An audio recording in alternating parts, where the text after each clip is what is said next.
2 قدم آگے بڑھا کر اس بزرگ کو دم کر دو کہ تمہارے دم سے بھی وہ ٹھیک ہو جائے۔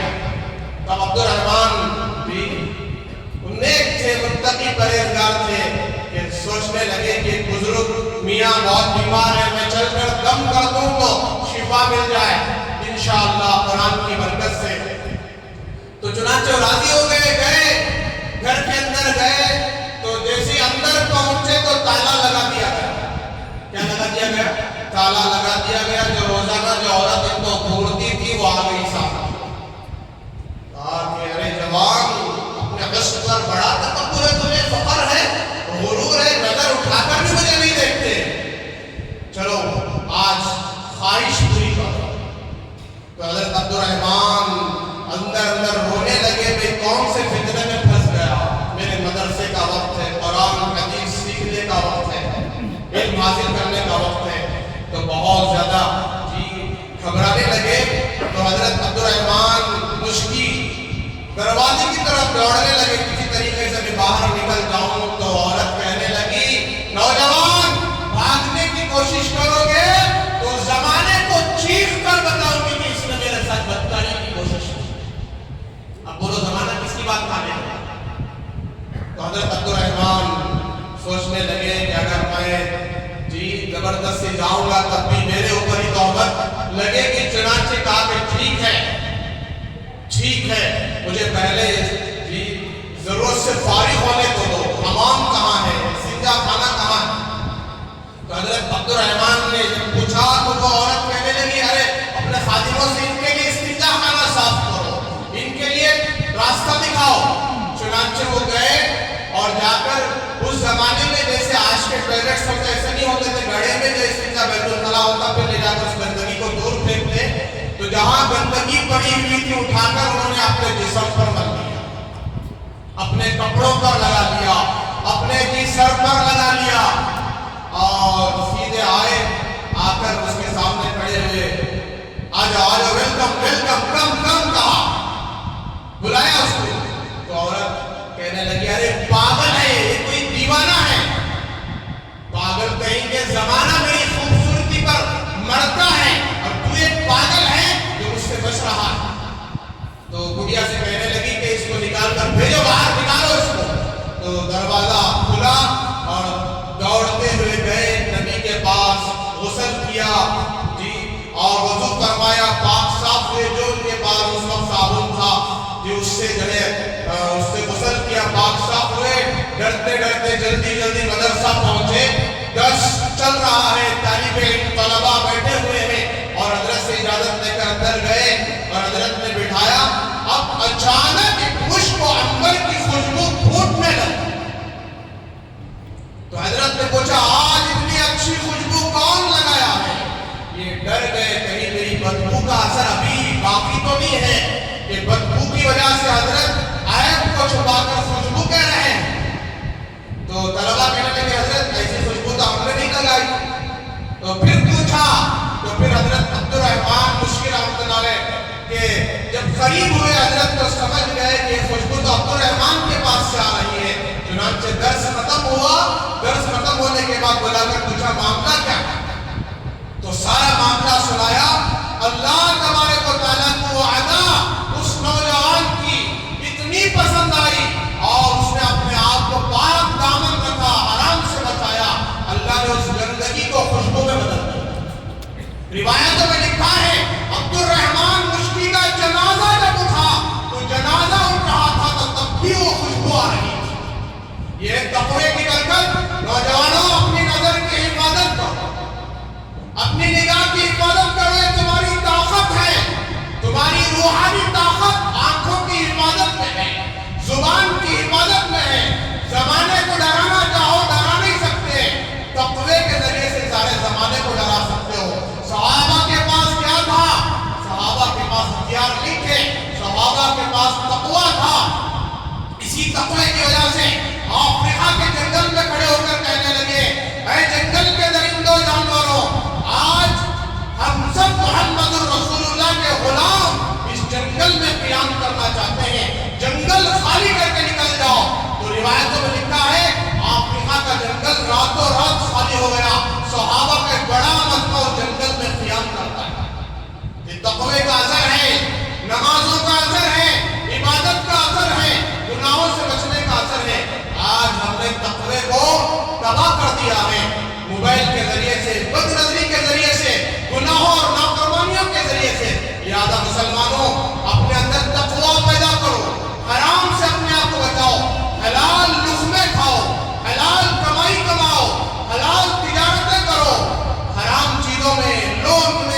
عرش اعظم کا سایہ نصیب ہوگا. لہذا آپ سب سے درخواست ہے نمازوں کا اہتمام کریں. دیکھو پچھلی امتوں کے لیے مسجد ہی میں نماز پڑھنا ضروری تھا جو عبادت خانے بنائے جاتے تھے، لیکن اس امت کے لیے اللہ نے اتنا آسان کر دیا. تم کاروبار میں ہو، کمپنی میں ہو، فیکٹری میں ہو، نوکری میں ہو، جہاں ہو مسجد دور ہے قریب نہیں ہے، وہی مصلی بچھا کے نماز پڑھنا، وہی تمہاری نماز ادا ہو جائے گی. وضو نہیں کر سکتے، بیمار ہو، تیمم کر کے نماز پڑھ لو، نماز ہو جائے گی. لیکن پچھلی امتوں کے لیے وضو کرنا ضروری تھا، اسی جگہ جا کر عبادت کرنا ضروری تھا. لیکن اللہ نے اس امت کے لیے پوری دنیا کو سجدے کی جگہ بنا دیا. آپ جہاں کہیں رہو وہاں نماز ادا کرو. آپ اپنے محلے میں ہیں، فجر کی نماز کو آؤ. فجر کی نماز ساری دنیا کو انقلاب لانے والی نماز ہے. فجر کی نماز کیسی پڑھنا؟ جیسے جمعہ پڑھتے ہو، جمعہ کی طرح فجر پڑھو. اللہ تمہاری زندگی کی کایا پلٹ دیں گے، اللہ تمہاری دنیا اور آخرت بنا دیں گے. فجر اور عشاء دو نمازیں منافقوں پر بہت بھاری. منافق کون؟ حضور کے دور میں منافق بھی تھے، ظاہر میں مسلمان، اندر سے پکے بے ایمان، غیر مسلم. یہ حضور کے سامنے آ کر کہتے ہم مسلمان ہیں، ایمان والے ہیں، کلمے والے ہیں، لیکن یہ دو نمازوں میں نہیں آ سکتے تھے، فجر میں اور عشاء میں. اللہ حفاظت کرے کہیں ہمارے اندر نفاق تو نہیں آ گیا کہ فجر میں دیکھو 2 صف 2.5 صف، دل پر ہاتھ رکھ کر بولو آج کی فجر کس کس نے اپنی اپنی مسجد میں پڑھا، اپنے محلے کی مسجد، جس کی فیض ہے، کسی کی عثمان ہے، کسی کی ابو بکر ہے، وہ پڑھے، دل پر ہاتھ رکھ کر بولو. یا روزانہ کا جائزہ لو کہ ہم فجر کہاں پڑھتے ہیں، ظہر کہاں پڑھتے ہیں، عصر کہاں پڑھتے ہیں. ہم کہیں منافق تو نہیں ہو گئے، ہمارے اندر نفاق تو نہیں آ گیا. لہذا اپنے آپ کو نمازی بنائیں، متقی پرہیزگار بنائیں. حالات کا مقابلہ کرنے کی ہمارے اندر طاقت نہیں ہے، حالات کا مقابلہ اعمال سے کرو. اللہ نے اعمال دیا ہے، نماز، فجر، ظہر، عصر، مغرب، عشاء، تقویٰ، طاعت، پھر اللہ کی مدد اترے گی، اللہ مدد کریں گے. صحابہ کے ساتھ جو مددیں ہوئی ہیں وہ تقوی کی بنیاد پر، ہتھیار اور چیزوں کی بنیاد پر نہیں ہے بلکہ اعمال کی بنیاد پر. لہذا وہ دور صحابہ پھر سے زندہ کر دو. وہ دور صحابہ کی اذان ہو گئی، مسلمان کا کاروبار بند، تجارت بند. اب مسلمان گھر میں بیٹھ نہیں سکتا، اذان ہو جانے کے بعد بازار میں ٹک نہیں سکتا. اب اللہ بلا رہے ہیں، عرش اعظم والے بلا رہے ہیں، اللہ کی ذات پکار رہی، بلا رہی. لبیک کہتے ہو مسجد کو آنا. ایسے ہی عصر میں بھی آ جاؤ، مغرب میں بھی آ جاؤ، عشاء میں بھی آ جاؤ. 5 نمازیں 60 سال پڑھ لو، کروڑوں سال کی جنت بن جائے گی. اور اپنی زندگی میں حلال چیزیں، پاکیزہ چیزیں، تقویٰ، طہارت، تجارت ہماری حلال، نظر ہماری پاک. پھر انشاءاللہ اللہ تعالیٰ دنیا اور آخرت میں چمکائیں گے، عزت دیں گے. جو حالات اس ملک میں مساجد کے نام پر، مدارس کے نام پر، جو خانقاہوں کے نام پر اور دیگر جتنے بھی ہمارے پاکیزہ مقدس عبادت خانے اس کے نام پر جو حالات آئے ہیں وہ ہماری وجہ سے حالات آئے ہیں. ہم نے مسجد کی نافرمانی کی، ہم نے مسجد کو صرف جمعہ کے لیے خاص بنایا تو مسجدیں توڑی جا رہی ہیں. سنبھل کی مسجد توڑ دی گئی، کئی جامعہ مسجدیں توڑ دی گئی، دلی کی کئی مسجدیں، دیگر علاقوں کی کتنی مسجدیں توڑ دی گئی. بابری مسجد ایک نہیں، کئی مسجدیں شہید ہو گئی صرف مسلمانوں کی نافرمانی کے رہے. آج بھی خریوں میں چلے جاؤ، ہزاروں مسجدیں تالا پڑا ہوا، ہزاروں مسجدوں کو تالا ڈالا گیا ہے. کیوں بھائی؟ مسلمان نہیں ہیں، مسلمان ہیں لیکن مسلمان ہونے کے باوجود مسجد تالا پڑا ہوا ہے، مسجد نہیں کھلتی ہے. مسجد کی بد دعا ہے، مسجد کی بد دعا مت لو. لہذا نمازوں کا اہتمام کرو. اللہ تبارک و تعالی ہم سب کو ان تمام باتوں پر عمل کرنے کی توفیق عطا فرمائے، تقویٰ، طہارت عطا فرمائے. وقت کی قلت کی وجہ سے باقی 2 حدیثیں بیان نہیں ہو سکی. انشاءاللہ آئندہ جمعہ 2 حدیثیں بیان کی جائے گی. 5 خوش قسمت لوگوں کے بارے میں تذکرہ آ گیا، 2 خوش نصیب لوگوں کے بارے میں تذکرہ ہے. وہ کیا صفات ہے جن کی وجہ سے قیامت کے دن عرش کا سایہ ملے گا. اس کے لیے آپ وقت سے پہلے یہ برابر کم سے کم 12:45 بجے یہاں تشریف لائیں. اللہ کے گھر میں مقدس پاکیزہ بات اللہ رسول کی 12:45 بجے شروع ہوتی ہے. 1:30 بجے آ کر، 1:45 بجے آ کر اللہ کے واسطے بیان کا مزہ بات ہے، کسی سیاست کسی پارٹی کی بات نہیں ہے، اللہ رسول کی بات ہے۔ اللہ اور اس کے رسول کی عظمت تو تم جانتے ہو، لہذا اس عظمت کے تقاضے کی وجہ سے آ جاؤ، ایک بجے سے پہلے آ کر بیان میں شریک ہو جائیں اور بیان پورا سنیں، پھر نماز پابندی سے پڑھ کر سنتوں کا اہتمام کرتے ہوئے 7 مرتبہ سورہ اخلاص فلق ناس دعاؤں کا اہتمام کرتے ہوئے جائیں۔ اللہ پورا جمعہ عافیت کے ساتھ، سہولت کے ساتھ، آسانی کے ساتھ گزاریں گے۔ اللہ تبارک و تعالیٰ سے دعا ہم سب کو ان تمام باتوں پر عمل کی توفیق عطا فرمائے۔ جاتے ہوئے آخر میں آپ سے بہت زیادہ ادب کے ساتھ گزارش ہے کہ اللہ کے گھر کا دل کھول کر زیادہ سے زیادہ تعاون کرتے ہوئے جائیں۔ آپ ہی کے تعاون سے اللہ تعالیٰ کے اس گھر کا نظام چل رہا ہے، اللہ نے آپ کو ذریعہ بنایا ہے، آپ اپنی خوش قسمتی سمجھیں۔ اللہ تبارک و تعالیٰ کے گھر کے لیے جو مال لگے گا اس کا بدلہ اللہ دنیا